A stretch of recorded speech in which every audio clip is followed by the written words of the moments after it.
আজকে আমরা আর্টিকেল ব্যাপারে একটা দারুণ ইন্টারেস্টিং জিনিস শিখব। দেখো তাড়াতাড়ি, সেটা হচ্ছে it is dash uncovered mystery. এটা কি হবে?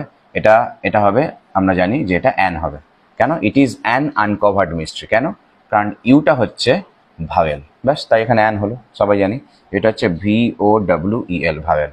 ঠিক একইভাবে নিচেটা দেখো, এটা হলো it is an uncovered mystery, ঠিক আছে। কিন্তু mobile is an useful tool কিন্তু হবে না, সেক্ষেত্রে হয়ে যাবে mobile is a useful tool. Mobile is a useful tool. কেন? এটাও তো ভাবেন, কিন্তু এখানে এ হয়ে যাচ্ছে। আবার দেখো, I have dash unique idea, এখানে কিন্তু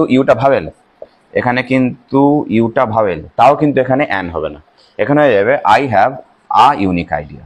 তাহলে এখানে ইউটা ভাবেল আনকভার্ডে, তাও অ্যান হলো, কিন্তু এখানে ইউটা ভাবেল তাও এ হলো, এখানে ইউটা ভাবেল তাও এ হলো। কেন?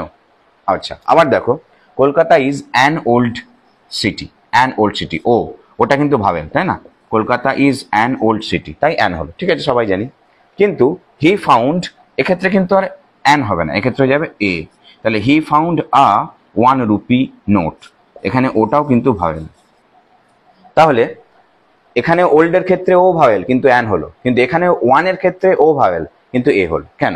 তার কারণ হচ্ছে একটাই, সেটা হচ্ছে এই যে সেই বিখ্যাত নিয়ম, সেটা হচ্ছে শব্দটি ভাওয়েল দিয়ে শুরু না কনসোনেন্ট দিয়ে শুরু, তো আমাদের দেখার দরকার নেই।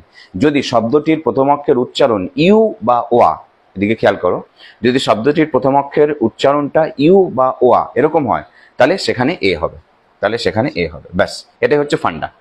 ভাওয়েল দিয়ে শুরু না কনসোনেন্ট দিয়ে শুরু আমাদের দেখে লাভ নেই। যদি শব্দটির প্রথম অক্ষর, যে কোনো শব্দটির প্রথম অক্ষরের উচ্চারণ যদি ইউ বা ওয়া এইরকম হয়, তাহলে সেটা সবসময় এ হবে। তাই দেখো, আনকভার্ডে ইউর উচ্চারণ কি ছিল? আ। আনকভার্ডে ইউর উচ্চারণ ছিল আ, তাই অ্যান হয়েছে। কিন্তু ইউজফুলে ইউর উচ্চারণটা কি ছিল? ইউজফুলে ইউর উচ্চারণ ছিল হচ্ছে ইউ, তাই দেখো এ হয়েছে। আবার দেখো, ইউনিক আইডিয়াতে ইউর উচ্চারণ ছিল ইউ, তাই এ হয়েছে।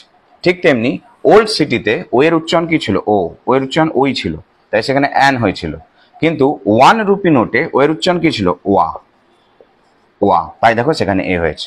মানে বিষয়টা খুব পরিষ্কার যে যদি কোনো শব্দের প্রথম অক্ষরের উচ্চারণ ইউ বা ওয়া, অর্থাৎ এই যে ইউ, ইউজফুল বুকে ইউ, ইউজফুল টুলে ইউ, ইউনিক আইডিয়াতে ইউ, আচ্ছা 1 রুপি নোটে ওয়া, তাহলে ইউ বা ওয়া উচ্চারণ হয়, তাহলে সবসময় তার আগে এ বসবে, ঠিক আছে।